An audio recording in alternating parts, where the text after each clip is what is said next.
Dale. Se cumple un mes de estas movilizaciones que comenzaron con demandas muy justas, mejores pensiones, mejores sueldos, AFP, no más AFP, no más ISAPRE, pero todo se enterró en esta idea, a mi juicio, de una nueva constitución. La pregunta, Eva, concreta era, ¿crees tú que la constitución va a poder subsanar algunos de estos problemas? ¿Y por qué todo se concentra en esto y de alguna manera quedan flotando las demandas sociales? Sí, la pregunta sobre si una nueva constitución puede resolver las demandas sociales, la respuesta tiene que ser tajante, no. No lo va a hacer. ¿Ya? No regula las ISAPRES, no regula las AFP. Exacto, porque la gente ahora, lo cree. ¿Significa esto que cambiar la constitución es una mala idea? Yo estoy en desacuerdo con esa afirmación. ¿Ya? Hay otros motivos para cambiar la constitución. Entonces aquí es importante mantener dos agendas separadas y que las dos agendas avancen. La agenda constituyente y la agenda social. ¿Ya? Si la agenda constituyente se toma todo y la agenda social se paraliza, entonces estamos en una mala... no vamos a responder, digamos, a las demandas. Perdón, solo para que se entienda, si la agenda social avanza, sigue sumando cosas y profundiza, eso está mucho más cerca de lo que la gente quiere y necesita que hacer una nueva constitución o dejar en la que está. Sí, por supuesto. A ver, la gente lo piensa al revés. Que tenemos que entender qué es, qué es lo que es una constitución y qué es lo que puede darle una constitución a las personas. ¿Ya? Las constituciones establecen grandes principios y un marco para el gobierno, para facilitar el ejercicio del poder, ¿no? Un listado de derechos, pero en términos muy generales. Por ejemplo, la constitución reconoce el derecho a la seguridad social y un par de reglas concretas, pero no establece el sistema de AFP. Entonces, si tú quieres avanzar hacia un modelo mixto, tú tienes que modificar el decreto ley que regula las AFP. Perfecto. Y eso implica políticas públicas bien diseñada, con harto detalle, con buen financiamiento, y eso se tiene que hacer a través de la ley. Las constituciones no pueden regular sistemas sociales y además, aunque pudieran, sería muy malo que lo hicieran. Pero sí puede cambiar el el rol del Estado subsidiario, los derechos de agua, ese tipo de cosas. O sea, hay cuestiones que la constitución puede hacer, pero yo quiero ser bien claro con esto. Nuestra constitución hoy día tiene un problema. Imagínate, sale electo el presidente Piñera hace 2 años atrás. ¿Qué partes de su programa de gobierno él ha podido implementar y qué partes no?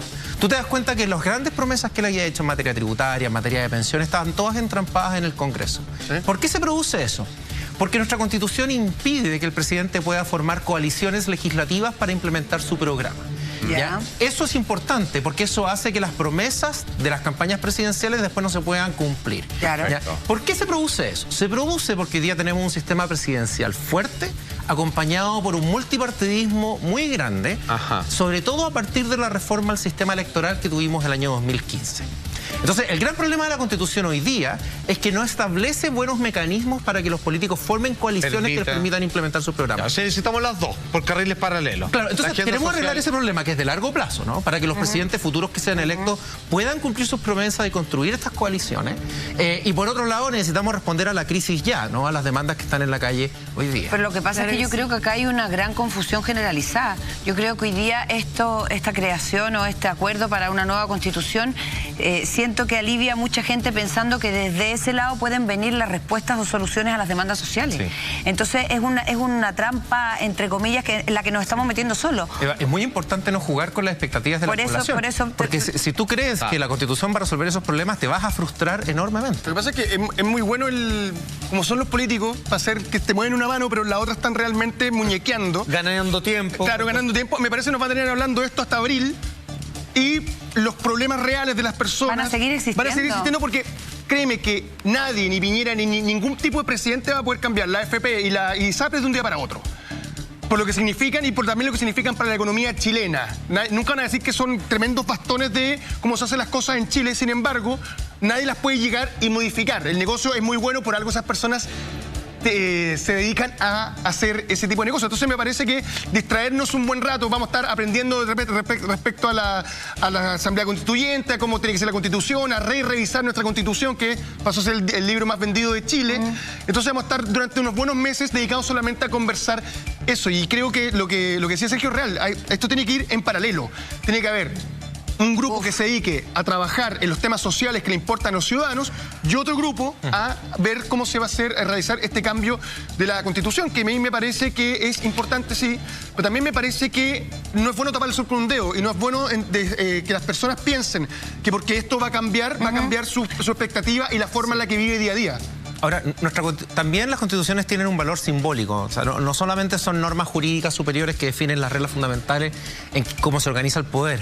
Tener una constitución que divide a los chilenos y que ha sido desacreditada a través de todos estos años por todas las críticas que ha recibido es una mala noticia. Las constituciones debieran unir a la población, debieran ser un fruto de un pacto de todos. Es un paraguas, sí, para todos. Exactamente, pero por eso es importante precisar que este valor simbólico que la Constitución puede cumplir y que hoy día no está cumpliendo es una buena razón para que haya un acuerdo político para cambiarla. ¿Ya? Ahora, eso puede, y ese valor simbólico se va a plasmar en un conjunto de principios. Cristian mencionaba si el Estado subsidiario va a estar o no, podemos agregar el principio de solidaridad, no todos estos grandes principios pueden estar ahí y tienen un valor simbólico y muy importante, pero en el texto, ya para hacer políticas públicas que puedan corregir los problemas concretos que están en la calle, tenemos que están en las leyes, depositar nuestras fichas en la agenda social. Agradecemos muchísimo esa claridad porque efectivamente yo creo que el tema de las expectativas es importante y sobre todo en momentos como este. Exactamente. Ahora, entendamos lo siguiente, que tiene que ver con el sistema de elecciones, porque aquí es lo que nos compete, que es como, ya, ok, logramos algo y yo quiero participar y quiero hacerlo esta vez de la mejor manera, con la responsabilidad más grande que voy a tener en tanto tiempo a la hora de elegir quienes redactan, y siendo que todavía no está considerado de qué manera se va a redactar esta nueva constitución.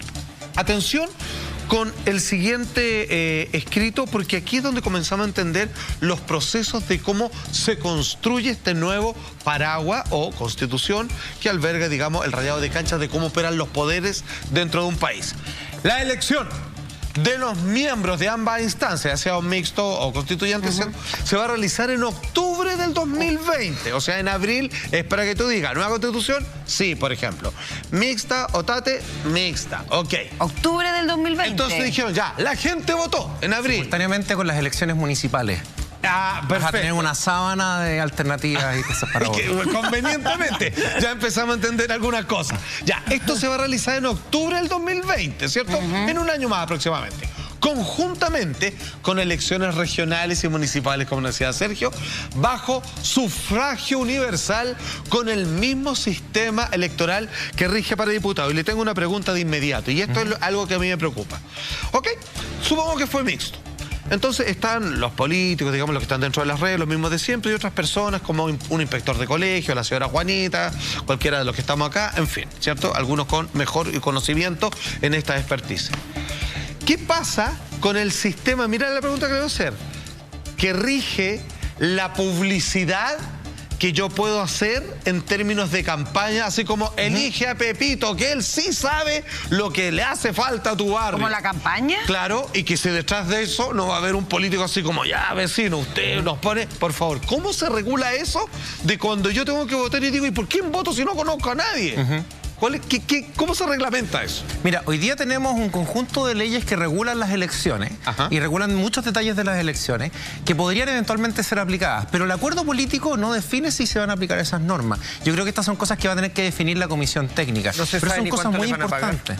No se sabe el financiamiento, y no se sabe, bueno, ¿y cuántos son? Cuando hay elecciones en un sistema proporcional, uno sabe que los partidos políticos van a cumplir un rol importante porque van a haber alianzas para la conformación de listas. Después tenemos que definir si uno es independiente y quiere presentarse, cuántas firmas tiene que reunir, digamos. O sea, todos estos detalles no están claros todavía. Y hay otra cosa que todavía no está clara y que a mí me parece muy importante. ¿Cuál es? Que es los parlamentarios que dejen de cumplir su función de parlamentario para sumarse a la convención constituyente, ya sea a la mixta o a la otra, porque van de candidato, van a dejar de cumplir su función de parlamentario. Sí. ¿Quién los va a reemplazar? Es una buena pregunta, ¿no? Y quedan suspendidos por lo menos por un año, ¿no? No, tienen que abandonar su cargo, tienen que dejar su cargo. Sí. Y como el Congreso va a tener que seguir avanzando con la agenda social, esos cargos no pueden quedar vacantes, ¿ya? Nuestra Constitución hoy día establece un mecanismo para reemplazar a los parlamentarios. Y una pregunta que tiene que definir la Comisión Técnica es si la Constitución actual va a regir, ese mecanismo que establece la Constitución actual va a regir o no. Perdón, para entenderlo bien, así, súper con pera y manzana. Hoy día hay buenos senadores, por decirte algo, así, buenos diputados. Y por lo tanto son los mejores para hacer esto.